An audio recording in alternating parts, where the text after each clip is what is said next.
Saludos, muchísimas gracias por permitirnos llegar a sus hogares a través de su programa Verdades al Aire. Hoy tengo la interesante entrevista con Carlos Pimentel. El amigo Carlos Pimentel es el director de compras y contrataciones públicas con quien vamos a hablar sobre muchos y variados temas, pero para mí es un placer tenerlo aquí. Así que bienvenido, mi amigo Carlos. No, un placer siempre estar aquí en Verdades al Aire. Diciendo tus verdades. Sí, sí, así es. Mira, hay muchas verdades que decir y vamos a comenzar por la más reciente. Sí. ¿Qué es lo que está pasando con un proceso de licitación con la OTIP y un contrato de unos 300 millones? ¿Qué pasó ahí? Nada. Nada. Bueno, a veces debemos lamentar la manera de cómo se abordan los temas de contrataciones a nivel de los medios de comunicación. En este caso, hemos observado intervenciones que tienen dos características.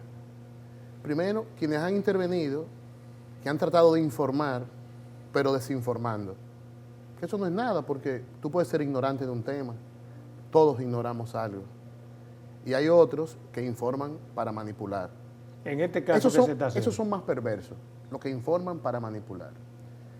Mira, el proceso de la OCTI, lo primero que hay que señalar es que la propia entidad, o sea, la OCTI, decide cancelar su proceso. Y decide cancelar su proceso. ¿Porque fue descubierta por los medios o por qué? No.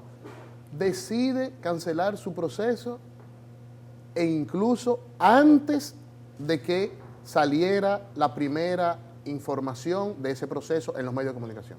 O sea, cuando sale la primera información de ese proceso en los medios, ese proceso tenía 2 o 3 días que había sido cancelado por la OCTI. No por la Dirección de Contrataciones, porque vi unos titulares y unos opinólogos diciendo que la Dirección de Contrataciones canceló ese proceso. Y yo debo decir, hemos cancelado otros, pero ese no lo cancelamos. ¿Por qué no llegó a usted? ¿O claro lo conocía? Que sí, lo conocíamos. ¿Y dio ese recomendación? proceso, como todos los procesos, pasan por nuestro sistema de alertas y por nuestro sistema de monitoreo. Ese proceso tuvo observaciones. ¿De parte de ustedes? De parte nuestra tuvo observaciones porque entendíamos que había oportunidad de mejorar el pliego de condiciones. ¿Qué ustedes observaron? ¿Qué cosas vieron que era necesario? Nosotros entendemos que ese proceso perfectamente puede ser un proceso de proveedor único, pero entendíamos que el informe justificativo del uso de la excepción se debía complementar con algunas certificaciones que tiene la empresa, pero que no estaban todavía cargadas. O sea, el proceso de urgencia no estaba claro. De urgencia no, es un proceso de proveedor único. Sí, pero fue Ese declarado proceso, de urgencia. no fue declarado de urgencia. Es un proceso de proveedor único que necesitaba fortalecer la justificación del uso de esa excepción. Pero nosotros en la dirección estamos de acuerdo de la posibilidad de utilizar la excepción de proveedor único para ese proceso. Pero ¿y por qué Pero si aquí hay compañías que puedan hacer eso, no una sola? El informe justificativo tiene las razones por las cuales el ente contratante entiende que ese servicio que van a contratar, ese software específico, tiene características que son de proveedor único, de certificación, de uso, y además que está diseñado y que viene y se implementa inmediatamente. Probablemente alguien pueda hacer un desarrollo similar o parecido, que a lo mejor dure 5, 6, 7, hasta un año desarrollándolo, pero ese que está desarrollado, se ha utilizado, se ha implementado, ese es el que queremos. Pero hay que decir, Adolfo, que el uso de una sección de urgencia, de emergencia, proveedor único, es normal. Lo que hay que el uso de una sección en sí mismo no es una ilegalidad, las excepciones son legales. Nosotros entendemos que perfectamente la OCTI puede utilizar la excepción de proveedor único, pero también les recomendamos, pero ustedes tienen otra opción. Ustedes pueden utilizar la excepción de exclusividad también. ¿Por qué la excepción de exclusividad? Porque la excepción de exclusividad está dirigida para la participación de un limitado número de oferentes. Y no hay, digamos... Perdón, sí. Y tú puedes lanzarlo de exclusividad y si participa 1, 2 o 3, pues perfectamente. La OCTI aceptó nuestras observaciones y nuestras recomendaciones. Y ellos decidieron cancelarlo. ¿Por qué decidieron cancelarlo el proceso? Porque las operaciones contables del país cierran ayer, viernes 15, cierran las operaciones contables. Las observaciones que nosotros le hacíamos le llevaba a mover el cronograma. Y si movían el cronograma, ya ellos no pueden imputar gasto al presupuesto de este año. Por eso lo Entonces, lo cancelaron por eso y exhortamos a la OCTI que en enero inmediatamente tenga disponibilidad presupuestaria, que lance su proceso de nuevo, que fortalezca su proceso en los puntos que le observamos y que continúe con el proceso de adquirir lo que necesitan. A ver si entiendo. Lo cancela por eso, no por las observaciones que ustedes mandan a corregir. Es correcto. Y si hubiese hecho, por ejemplo, el proceso sin observar el petitorio de ustedes. Si lo hubieran hecho sin eso, el proceso iba a correr igual. Iba a correr igual. O sea, que lo que ustedes sugerían no tiene trascendencia. Porque las observaciones que nosotros hicimos no tienen la profundidad de consecuencias como para suspender el proceso.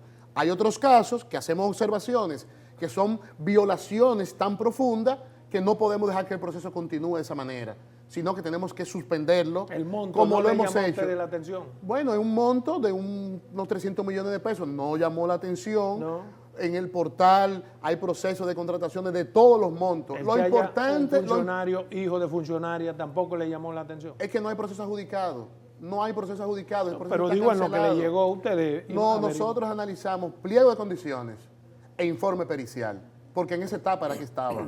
Y el pliego de condiciones, el informe pericial, a eso hicimos observaciones. Y esas observaciones la OCTI la cogió y por eso le llevaba a ellos a tener que extender el cronograma. No podían continuar con ese proceso porque no lo iban a poder imputar antes del 15 de diciembre. Pero la dirección no canceló ese proceso y exhortamos a la OCTI que inmediatamente el próximo año tenga disponibilidad presupuestaria, que lance su proceso nuevamente para contratar los servicios que requiere para poder dotar al país del expediente único de salud.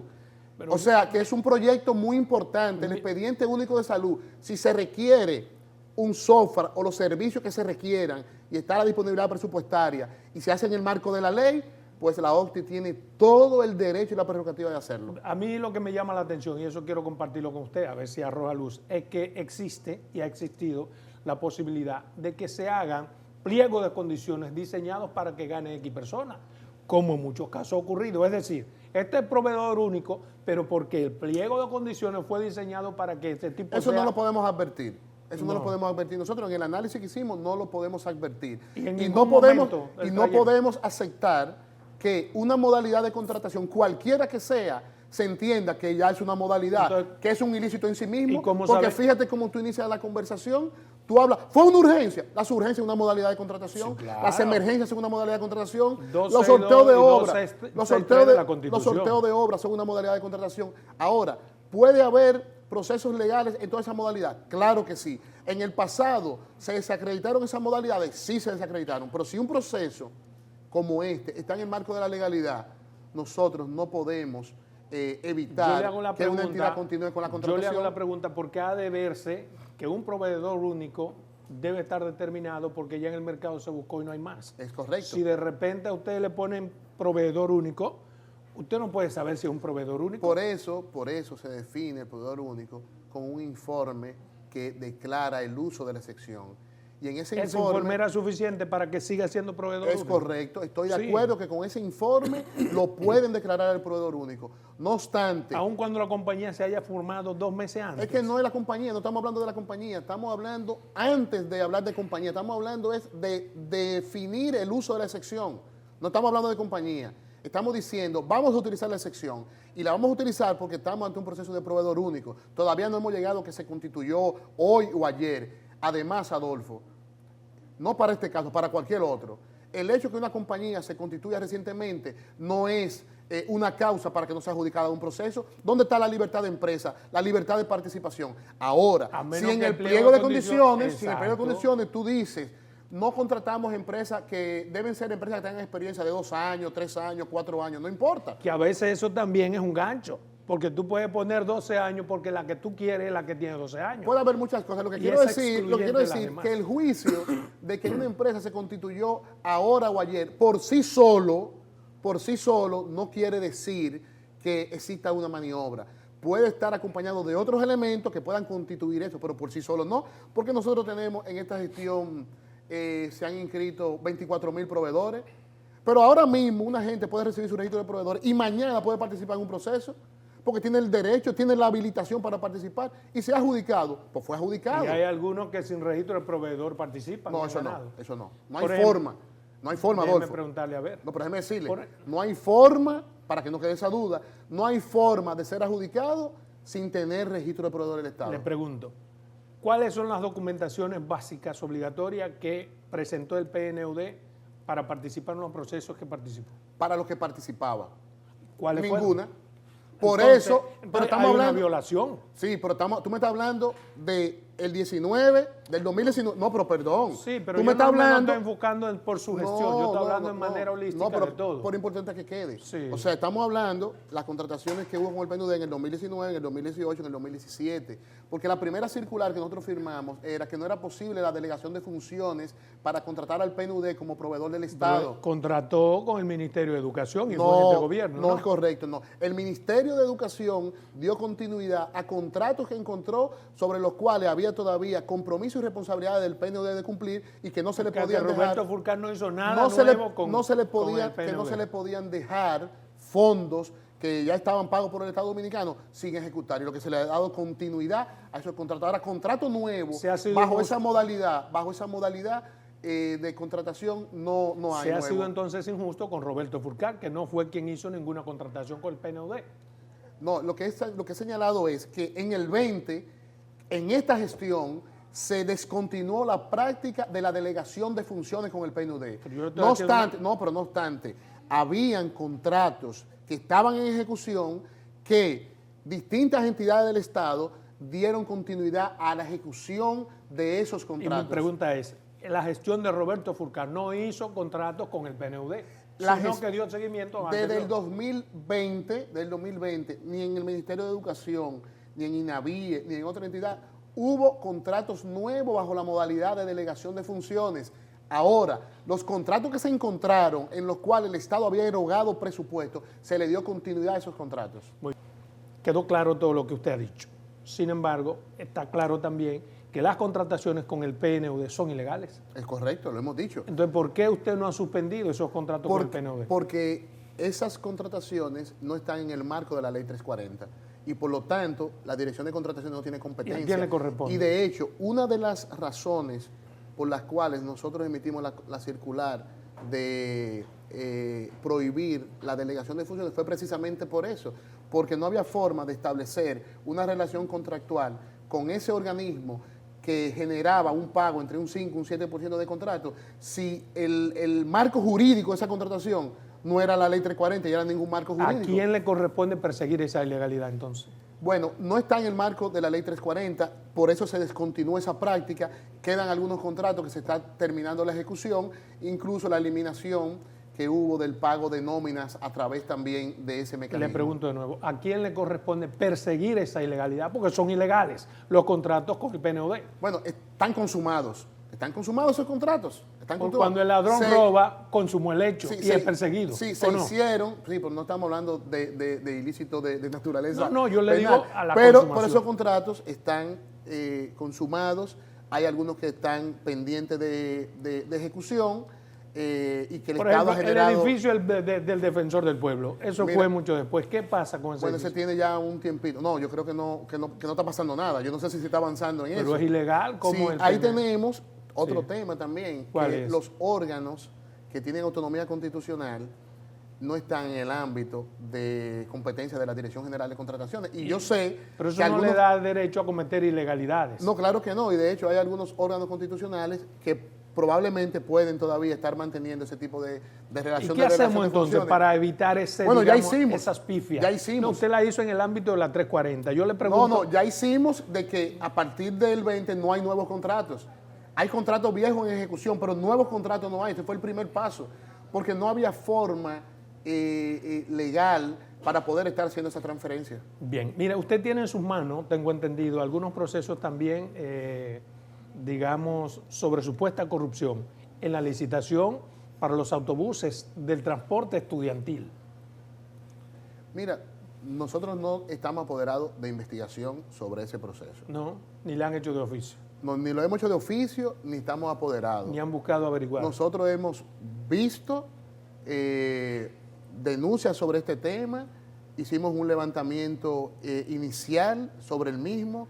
Ese levantamiento inicial no despierta las alertas como para nosotros apoderarnos de una investigación de oficio. Todo lo que circula no quiere decir que la dirección se apodera de oficio. Nosotros tenemos un primer proceso de verificación.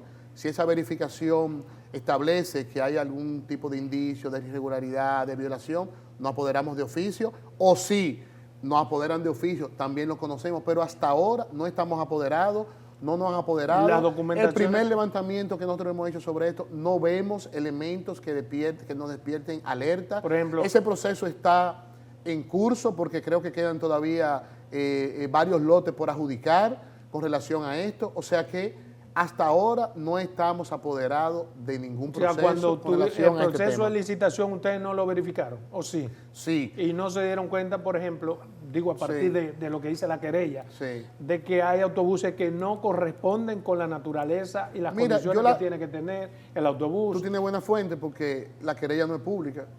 ¿O sí es pública? La querella es pública. ¿Dónde está? Oh, está en la Procuraduría. Ah, pues no es pública. Sí. Digo, yo no la conozco. No Digo, puedo... el monopolio de la información en principio lo tiene el Ministerio No, lo que Público. quiero decir que pero no... Juan, que fue quien la sometió, Juan Ubiere, ha dicho las razones por las que la sometió. Sí, yo leí unos titulares y algunas declaraciones, pero la querella no la conozco, por lo cual no me puedo referir a la querella.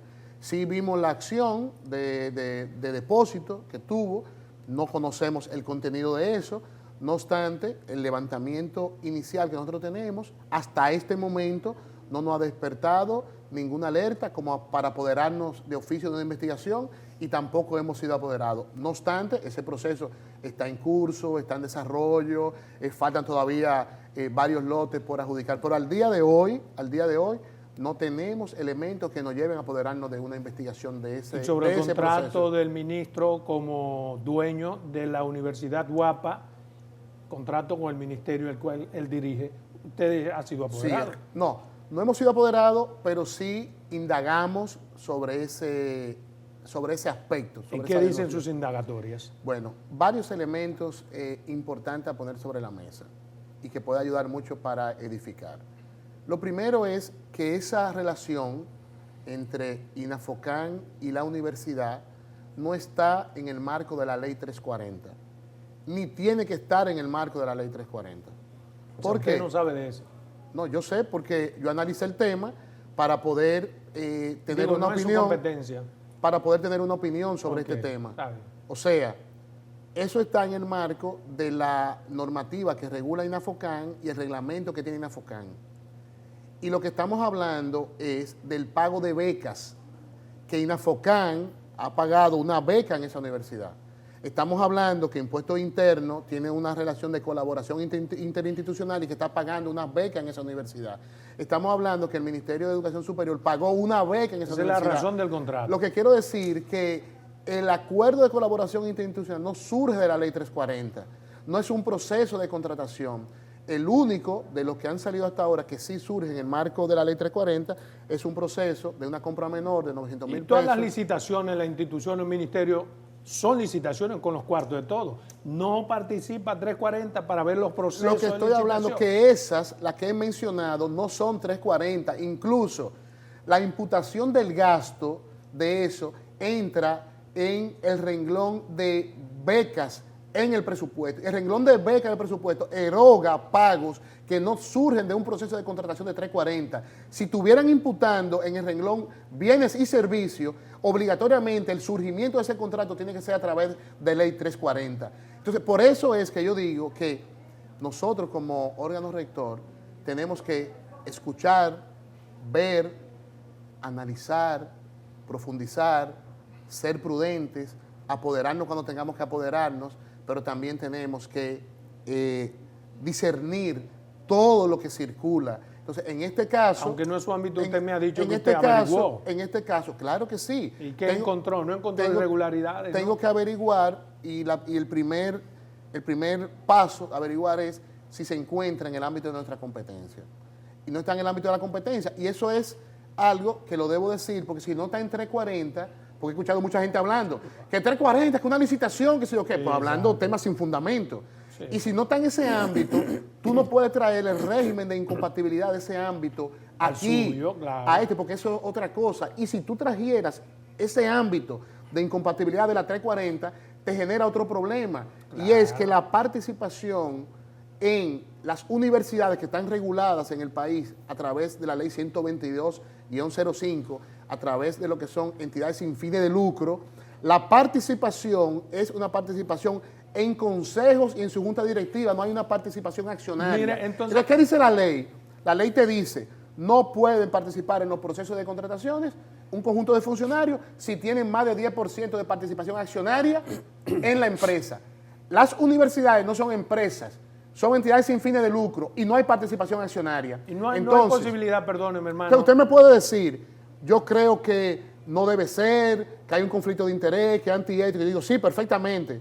Ahora, llevarlo estrictamente a la normativa de la 340 no es correcto porque no aplica. No hay posibilidad, usted, desde el punto de vista de lo que quiere transformar en la ley, primero, de que desentrañemos esa máscara, de que entidades sin fines de lucro, pero que se lucran, tengan que participar como las demás. Perdóneme para poner Sí, la idea. es que estoy de acuerdo con usted. Exacto. Y segundo, de que en la ley 340 quepa todo lo que tiene que ver con dinero público. Sí, lo primero es que estoy de acuerdo. Porque las universidades son sin fines de lucro, pero lo que hacen es lucrarse. Sí, pero estamos hablando de lo que es. Entonces, yo estoy de acuerdo contigo. Entiendo que las universidades deben tener un régimen jurídico distinto a la 122.05. Entiendo que deben tener un régimen jurídico distinto al que tienen las entidades sin fines de lucro. Yo estoy de acuerdo con eso, pero yo estoy analizando lo que es. Segundo, en el proyecto de ley de contrataciones que está en el Congreso, nosotros eliminamos lo del 10% de participación accionaria. Nosotros estamos diciendo, no importa el porciento que tú tengas, tú no puedes contratar con el Estado. Eso es lo que está en el proyecto de ley. ¿Y qué pasa con el proyecto de ley? ¿Tiene mucho tiempo? Lentísimo. ¿A qué usted atribuye esa lentitud? Mira, yo no quiero atribuirla a nada que yo crea, que yo piense. Ahora, yo sí debo decir que es un anhelo ya de la sociedad dominicana, de todos sus sectores, tener una nueva ley de contrataciones. ¿Y no era también un anhelo del presidente? Lo es del presidente, lo es mismo, está en ese ámbito del Poder Legislativo. Esperemos que los legisladores puedan hacer realidad y definir una ley. Tengo entendido que a nivel del Senado está muy avanzado y que casi la pueden aprobar, pero yo no quiero decir más hasta que no la vea aprobada en el Senado. Ahora, no hay dudas que necesitamos una nueva ley de compra y contrataciones y esperamos que el Congreso le dé al país una nueva ley de compra y contrataciones, y la que presentamos, la que elaboramos, es una ley técnicamente avanzada. ¿Y por qué el Ejecutivo no ha pujado para la aprobación de esa ley? Como puja otras leyes que les interesan y se aprueban. Bueno, ha demandado, ha enviado, ha insistido, pero es un poder del Estado que está en otro ámbito. Yo, la verdad, que las razones por las cuales no se ha aprobado, yo la desconozco. Yo lo digo por el interés de la materia, el interés del presidente con que las cosas se transparenticen. No, y además yo digo, mira, el proyecto de ley, yo no he escuchado todavía una opinión contraria de tema de fondo con relación al proyecto de ley. O sea, las razones no son técnicas, a lo mejor el Congreso ha tenido otra prioridad, yo no lo sé. Bueno, ahora, de que yo se le auguro otra ley, que no se la van a aprobar. Pero bien. No, yo deseo y anhelo que la aprueben. Pero también. mientras tanto, nosotros elaboramos un nuevo reglamento de la ley actual, que le llamo el reglamento puente hacia la nueva ley, que fue promulgado por el presidente de la República. Ese nuevo reglamento entra en vigencia en marzo. El reglamento de la ley 340. Nosotros lo modificamos, será el reglamento puente hacia la nueva ley cuando se apruebe, entra en vigencia en marzo, y durante el mes de enero y febrero vamos a tener nuevos documentos, estándares y políticas en todo el sistema de contrataciones para ir fortaleciendo, y cuando se apruebe el proyecto de ley, el plazo de implementación sea más acotado. Mire, su valoración sobre esta ley que permite al Ejecutivo modificar contratos incluso antes de vencerse, como el de Aerodón. Sí. ¿Cuál es su opinión? Bueno, lo primero que hay que decir que en el país existen concesiones que se otorgaron antes del 2006. Sí. Esas concesiones que se otorgaron antes del 2006 ni tuvieron ni tienen un régimen jurídico que las regule. ¿Por qué no se pudo hacer por compras y contrataciones? Ahí voy. Surge, que nace las concesiones de la República Dominicana a partir de la ley 340-06. Exacto. Que es de contratación de obra, bienes, servicios y concesiones. Pero cuando se aprobó la ley de alianza público-privada, la ley de alianza público-privada derogó por completo el régimen de las concesiones de la 340. Y por eso la 340 es para contratación de bienes, servicios y obras. Y qué bueno que tú me haces la pregunta, porque oigo mucha gente diciendo, ¿y por qué no se hace una licitación?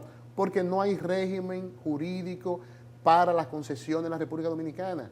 Y digo lamentablemente, porque soy de opinión que puede convivir el régimen de las concesiones y el régimen de alianza público-privada. O sea, que debió ponerse eso en la ley recién aprobada. Está pendiente. ¿Cómo pendiente? Está pendiente una ley que regule las concesiones de la República Dominicana, que no la tenemos ahora. Entonces, ¿qué se hace con la ley 6623? La ley 6623 establece los procedimientos para analizar, evaluar, rescindir, negociar los contratos de concesiones que se otorgaron antes del 2006. O sea, le estamos dando a esos contratos una normativa que no tenían, porque esos contratos surgieron, algunos creo que surgieron en el marco de la ley 295, otros surgieron en el marco de la 105 de concurso, y se le ha dado un marco jurídico que ha permitido, de manera muy clara, ha permitido el proceso de renegociación que se hizo con Aerodón, que tiene más de 2 años. ¿Usted está de acuerdo con el contrato de Aerodón? Totalmente. ¿Por qué? Porque está en el marco de la legalidad, porque es producto de estudios previos y porque la negociación de ese contrato y las disposiciones que tiene favorecen el interés general. No hay un contrato de concesión en el país, en la historia, que tenga las disposiciones de garantizar el interés general como tiene ese. Aun cuando el contratante que es beneficiado ahora no haya cumplido antes con los contratados. Incluso, lo podemos comparar ese contrato con cualquier otro, pero lo podemos comparar con el mismo contrato que le dio origen. Y comparándolo con esto, podemos responder tu pregunta. ¿Cuál? Que el anterior contrato no tenía ninguna disposición que garantizara la supervisión, el seguimiento y el cumplimiento contractual. No lo tenía. No tenía nada. Y este sí lo tiene. Pero en el anterior se establece, en el artículo 12, la obligatoriedad de la empresa madre de hacer algunas cosas que no ha hecho aún. Sí, se establece, pero no tenía ese contrato ningún tipo de mecanismo de seguimiento, de supervisión. Pero es otro tema, perdóneme. Una cosa es que usted y yo establezcamos que usted me va a pagar los días 25 y otra cosa es que yo tenga un mecanismo para supervisar lo que ya establecimos. Lo que no lo tenía. Sí, está bien, pero si usted no me cumple con eso, ¿qué me garantiza que me va a cumplir después? Sí, las disposiciones que tenga el contrato que establezca penalidades, que no tenía el otro, que no tenía penalidades de ningún tipo. Recuerde que los contratos en principio son de buena fe. Sí, pero el contrato anterior no establecía ningún mecanismo de coerción, de presión, de penalidades, de control. Porque para violó la buena fe que establece cada contrato. No, porque ese contrato surge de una ausencia jurídica, porque ese contrato no surge de una base jurídica. Se le está llevando a la legalidad. Pero y por modificarlo durante 7 años antes, ¿no le llama la atención a usted? No, para nada, porque es producto de un estudio. O sea, no es producto de que yo creo.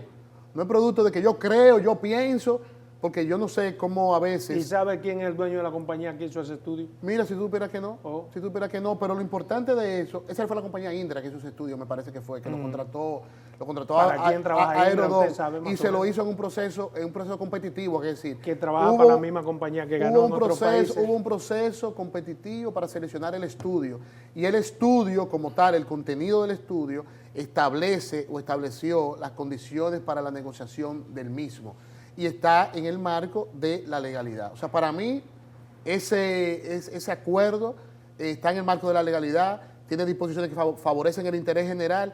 Ahora sí entiendo que el país debe legislar para regular las concesiones al tiempo que éstas convivan con el régimen de alianza público-privada. Será una discusión jurídica, algunos entienden que es lo mismo, yo entiendo que son régimen que son diferenciados. Mire, las averiguaciones respecto a lo que el Ministerio Público debe entregarle a ustedes, porque ustedes sometieron o enviaron por ante el Ministerio Público supuestas irregularidades de la jueza Sonia Milagros Perdomo Rodríguez. Sí. ¿Qué le ha dicho el Ministerio Público? Han pasado 6 meses. No, al Ministerio Público no.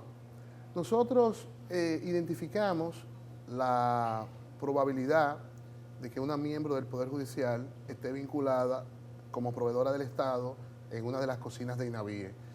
Hay todo un informe, un levantamiento, como eso está en el ámbito de competencia del Poder Judicial. Nosotros enviamos al Poder Judicial ese informe, el Poder Judicial conoció ese informe y apoderó al inspector judicial para que llevara las investigaciones. El inspector judicial hizo una investigación y la investigación del Poder Judicial está esperando que se conozca. ¿Y cuándo? Pues van 6 meses que usted sometió eso. Bueno, ya eso es una decisión y son los tiempos de ese poder del Estado que es diferente. Mi deber era encontrar esos hallazgos, documentarlo y enviarlo al ente responsable, porque no tengo yo las facultades para sancionar a un juez por falta grave.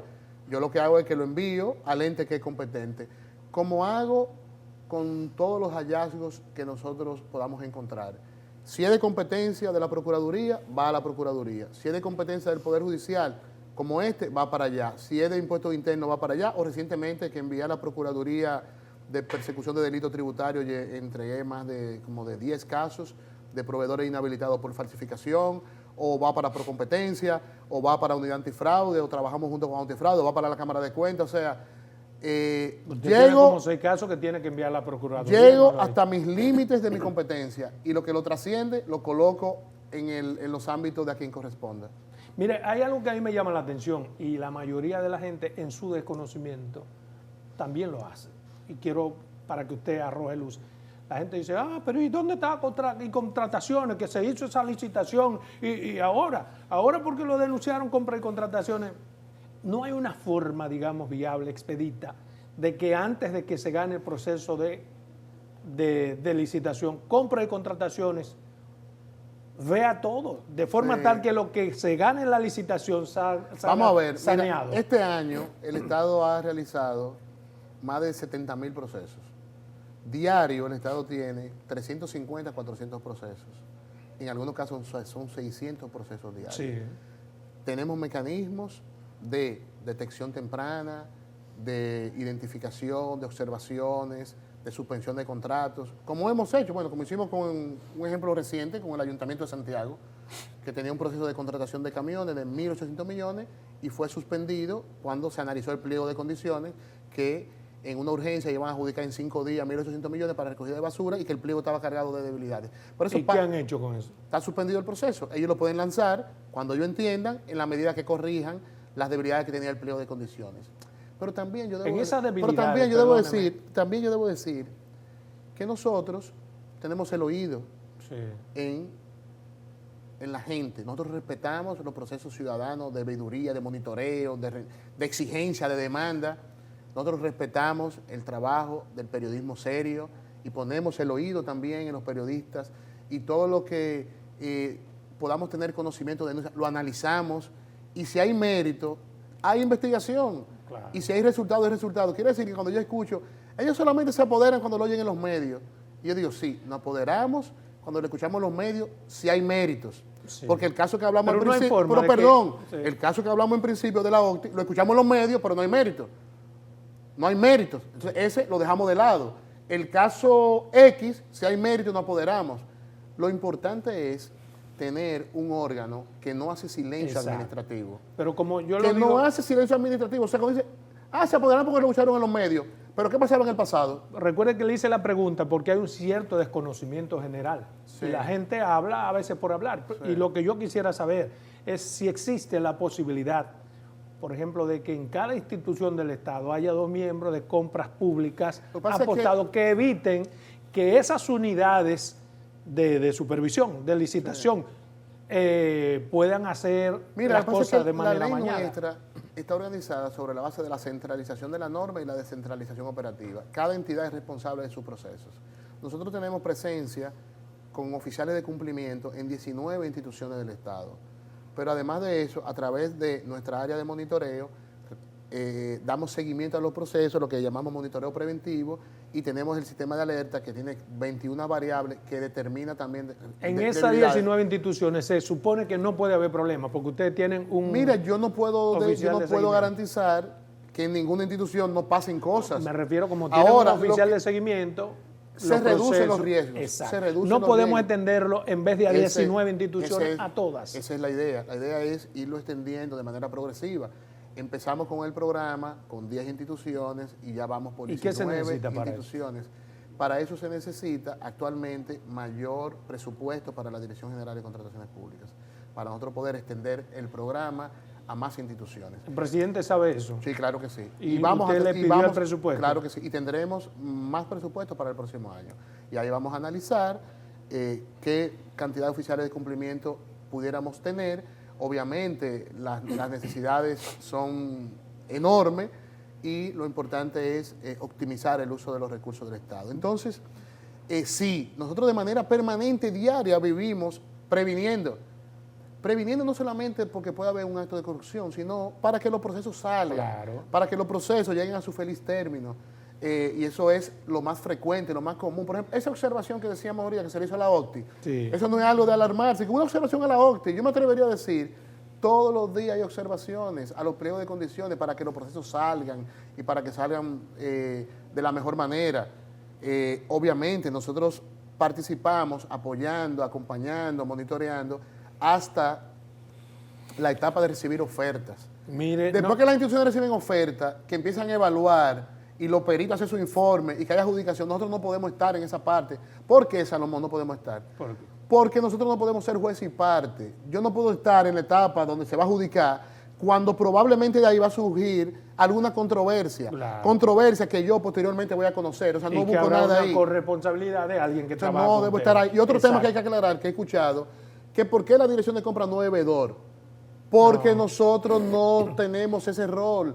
La veeduría está reservada para los ciudadanos, para las organizaciones, para las universidades, para el que quiera monitorear. Nosotros tenemos un rol de rectoría del sistema, no somos veedores. Y por eso no he participado en ninguna invitación que me haga para ser veedor. Pero ya usted lo dijo aquí, en verdad es al aire y la gente necesitaba saber ese por qué, así que van a estar edificados. El caso Intran estaba en el Tribunal Superior Administrativo. Sí. ¿Qué pasó? ¿Qué se conoció? Bueno, hay que decir que alrededor del Intran se tomaron 6 decisiones. O sea, hay 6 resoluciones. Del Tribunal Superior. No, de la Dirección General de Contrataciones. 6 decisiones. La primera decisión fue suspender el proceso hasta tanto se concluyeran 3 investigaciones, un recurso jerárquico y el proceso sancionador que nos apoderamos. Ayer fue la tercera audiencia porque el abogado de la empresa, de Transcorp, había solicitado aplazar en 3 ocasiones. ¿Cómo y por qué? Pero yo no lo entiendo porque ellos sometieron una medida cautelar urgentísima. Y entonces si es urgentísima, ellos mismos aplazamiento. Y nosotros estamos listos y no, nos vamos ahora, es ahora que hay que conocerlo. Pero él pidió aplazamiento. Pero esa medida cautelar urgentísima es buscando suspender los efectos de la primera resolución. La primera resolución fue la que suspendió hasta que salieran las otras. Entonces, nosotros ayer le dijimos al juez que eso es inadmisible.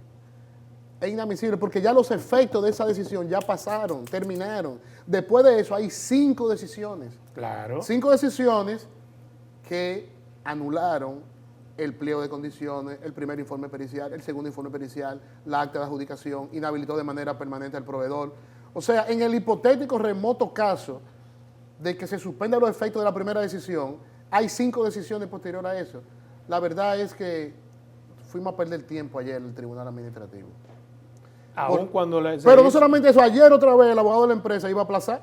Ayer de nuevo, no, pero magistrado, por favor. ¿Y qué hizo el magistrado? ¿Qué dijo? Vamos a finalmente? conocer esto. Vamos a conocer. El abogado del Intran dijo, vamos a conocer. La Procuraduría Administrativa, vamos a conocer esto. Y el juez dijo, vamos a conocerlo. Se conoció y concluimos. Mire, en sus datos, ¿cuál es el porcentaje real que se ejecutó? Porque, por ejemplo, Hochi dice que solo el 20%. Hugo dice que ejecutaron el 65%. ¿Qué Sí. realmente? Por eso hay una auditoría que está haciendo la Contraloría. Está muy avanzada esa auditoría para establecer a ciencia cierta qué se ejecutó de ese contrato. De ese contrato se ha pagado lo que fue el anticipo, el 20%. 20%. Un solamente. 10 primero y un 10 después. Después no se ha pagado más nada. Se habló, leí en la prensa que dicen que hay 65% de ejecución. No, eso lo dijo Hugo varias veces. Por eso se está haciendo la auditoría. Yo tengo mis dudas razonables de por qué entiendo que no hay una ejecución del 65%, pero el expertise técnico de Contraloría que va a decir cuánto es. Mire, ¿Hugo fue atrapado en su buena fe o usted cree que conocía? Mira, tú sabes que la competencia nuestra en la dirección, yo no puedo establecer responsabilidades individuales. Yo no puedo decir, Juan tuvo responsabilidad, Pedro tuvo responsabilidad. Yo analizo el proceso y sobre los En hechos. su análisis, yo hablo a partir de su análisis. Sí, pero en el análisis del director de contrataciones. Sí. Y como yo no tuve ese análisis en las resoluciones, no puedo venir a explayarme con ese Pero análisis. hubo irregularidades ahí. Claro que Para sí. que se No, dé eso necesariamente hay gente... Están en las 5 resoluciones. Cualquier proceso de investigación que el Ministerio Público realice sobre esto, pues todo el que participó de manera directa en ese proceso debe ser parte de una investigación, entiéndase el comité de compra completo, y todos los peritos actuantes deben ser parte del proceso de investigación, y de esa investigación pues saldrá testigos, imputados, y se establecerán responsabilidades de manera individual, que es el rol que tiene el Ministerio Público. Pero sí yo le hice la pregunta. hubo irregularidades, hubo un conciliablo público-privado para que esto se pueda... ¿Entre quiénes hubo un conciliábulo? Bueno, pero tú tienes que la empresa participa en un proceso donde lo hace con documentación falsificada y lo hace con documentación alterada. Entonces, esa participación tuvo la inobservancia de verificar de los peritos actuantes y además de las aprobaciones que se hicieron después por el comité de compras. Pero Jochi Vicente dice que no. ¿Usted se reunió alguna vez con Jochi Vicente? No. ¿Cómo te refieres con el de la empresa? El beneficiario final, sí, ¿te refieres? Transcorlatam. El beneficiario final. Sí. No me he reunido con él. No lo conozco. Pues se supone que las irregularidades o supuestas irregularidades, las falsedades, falsificaciones... No son supuestas para ti. Para mí no son supuestas. No, yo digo porque un tribunal no me... Bueno, no pero hay me... una decisión de la Dirección de Contrataciones que afirma los hechos que sucedieron. Entonces, no son supuestas. No son supuestas. En la resolución está claramente cuáles fueron los hechos, y esos hechos llevaron a la nulidad de todo lo que he expresado anteriormente y llevaron a la inhabilitación permanente del proveedor que fue La contratado. compañía original, la que se quiso, digamos, un poco transmutar el nombre para aparentar que es la misma, sí, norteamericana, utilizada aquí, ¿qué ha dicho? Que fueron utilizados sus documentos, no reconoce muchos de los documentos que están ahí, no reconocen las firmas que están ahí, pero no solamente esa, otras actuantes también, y está en todo el expediente que sustenta las decisiones. ¿Hugo nunca contestó las advertencias que usted le mandó? Bueno, hay que decir que las primeras no la contestó, pero sí, ya al final del proceso, ellos presentaron sus medios de defensa. Presentaron sus medios de defensa de los 3 recursos de investigación y creo que también con relación a recursos jerárquicos. ¿Por qué no le contestó las primeras? Bueno, eso no lo sé, eso habría que preguntárselo a él. Pero las primeras, no. Bueno, hubo una primera que fue una observación al pliego, donde ellos acogieron las observaciones al pliego. Después hubo una donde se le decía, mira, estamos apoderados de una investigación, de entrada estamos viendo la posibilidad de que el proveedor participó con documentación falsa. Verifiquen todo esto y si así lo determinan, soliciten la inhabilitación del proveedor. Esa no recibió respuesta nunca, esa comunicación. Posterior a esa, enviamos otra comunicación donde le decíamos que estábamos apoderados de una investigación de oficio junto a la unidad antifraude sobre esto y se le detalla las razones y que presentaran sus medios de defensa. Con los miembros no del llegaron comité de los medios de compra de esa defensa. entidad, ¿qué ha pasado? El Intran lo suspendió, el nuevo director interino suspendió a los miembros del comité de compra y tengo entendido que también a los peritos actuantes, que fue una de las recomendaciones que nosotros hicimos en una de las resoluciones. Pero en términos de administración, ¿no ha pasado nada? ¿Usted no sabe si el Ministerio Público los ha llamado, le da... No sé. Ok, hay violaciones no sé. a partir del Ministerio Público se le envió toda la documentación y se le ha estado enviando las nuevas que recibimos. Estamos a disposición del Ministerio Público cuando requiera cualquier información adicional de nosotros. ¿Qué nueva información tienen ustedes? Bueno, es que este fue un proceso que tuvo 5 decisiones, entonces en el transcurso de eso fuimos levantando nuevos hallazgos. Por ejemplo, la última decisión, antes de la decisión de la inhabilitación definitiva, nosotros identificamos que había un contrato dentro del contrato. ¿Qué? ¿Qué es eso? Bueno, que había un contrato dentro del contrato. Sí, de los 1.200 millones de pesos, que fue el contrato que surge del pliego de condición original, pero en el contrato plasmaba esos 1.200 millones como responsabilidad y habían otros montos, creo que eran de casi 300 millones, para un tema de recoger algunos semáforos, como instalarlo en las provincias, por unos 300 millones más. Entonces, ahí nosotros determinamos que ya eso fue una contratación directa. Entonces, ese contratico dentro del contrato nosotros lo anulamos. De 300 milloncitos. Nosotros lo anulamos porque se supone que un pliego tiene un objeto. Sí, claro. Y ese objeto se traduce al contrato. Después en el contrato tú no puedes decir, y esto también Sí. Entonces, Y Intran no sabía todo eso. Nosotros le llamamos el contratico dentro del contrato y lo bautizamos como una contratación Pregunto, directa. ¿Intran no pudo haberse dado cuenta de eso que usted dice? Mira, yo pienso que una de las mayores lecciones que deja este caso es la necesidad de que las entidades desarrollen capacidad de debida diligencia. Si el Intran hubiera estado desarrollando un proceso con cierto rigor y hubiera hecho debida diligencia, hubiera advertido toda la... ¿Y si no le interesaba hacer la debida diligencia? Ah, no, si no le interesa no la va a hacer. Si no le interesa no la va a hacer. Ahora, si lo hubiera hecho... En ese caso, ¿usted Oye, cree si que lo la hubiera hizo hecho... o no? Oye, y estamos hablando que si hubieran hecho una debida diligencia simple, no estoy hablando de una debida diligencia avanzada, simple, hubieran advertido debilidades, pero en la segunda comunicación que le enviamos al Intran, le dijimos, mire, nosotros estamos apoderados de una investigación, no hemos profundizado en ella, pero estamos viendo a simple vista que hay documentación alterada, verifiquen eso.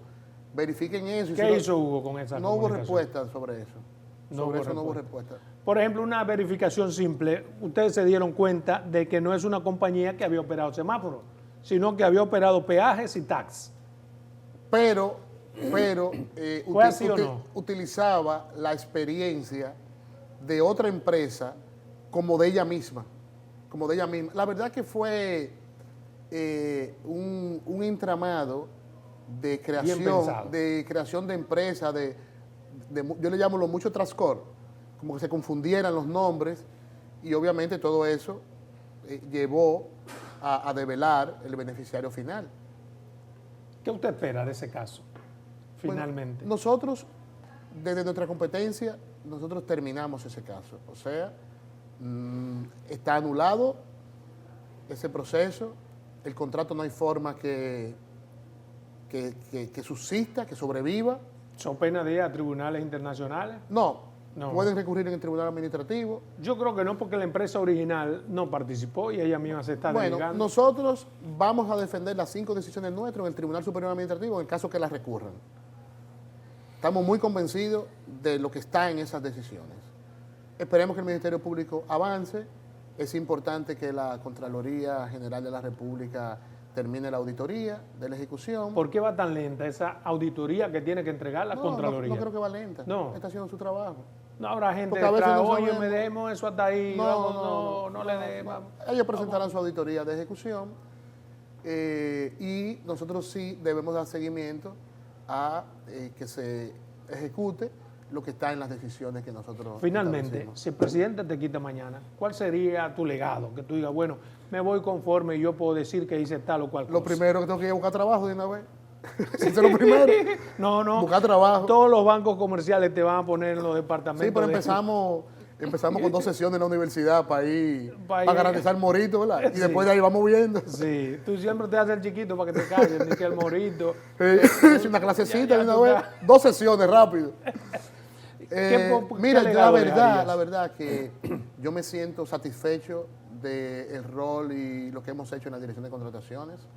Hemos construido una institución con mayores fortalezas, con nueva estructura, con nuevas capacidades, nuevos marcos normativos, nuevas políticas, sistema de tecnología para detección del fraude, uso de inteligencia artificial, un programa de cumplimiento regulatorio que no existía, que no estaba, política de compras verdes, una mirada de compras para el desarrollo, mayor participación de la MIPYME, mayor participación de la MIPYME mujer, políticas de compra a la MIPYME industrial. Ha hecho de todo menos una ley. Una buena. mirada, no está hecha la ley, yo lo que no la he aprobado. Bueno, pues el Estado funciona con roles, ¿verdad? Sí. Ahora, si tú me dices, Carlos, tú la haces y tú la pruebas, hubiera estado aprobado, pero no la apruebo el yo. mismo día. Tú la pruebas para traértela ahorita. Tráemela para yo ayudar. Bueno, entonces, pero debilidad de una ley, los primeros meses, ahí está la ley. Una ley técnicamente muy sólida. Está en el Congreso. Vemos que no avanza en el Congreso. Nuevos reglamentos, nuevas políticas, nuevos procedimientos. Esos avances del Congreso son los que a este país desconciertan. Entonces, ¿Por qué cosas trascendentales? Entonces, me siento, la verdad, que muy satisfecho de lo que fuimos a hacer. Mucho más satisfecho de que no he hecho silencio administrativo. El que llegue ahí no va a encontrar los archivos llenos de casos, no le voy a dejar problemas, porque hay alguna gente que cree que es problema eso. Para mí no, para mí cumplir el deber. Hermano, se nos fue el tiempo. Yo quiero decirte de manera pública que también estoy muy satisfecho de tu gestión, que le doy seguimiento, y de la forma y el carácter que la has impregnado. Has dicho la verdad cada vez que hay que decirla. Cuando no hay un elemento, no tienes por qué decirlo. Claro. Y ha actuado como los ciudadanos que yo espero sentirme parte de conocer. Es que para mí un placer. ¿Son verdades al aire?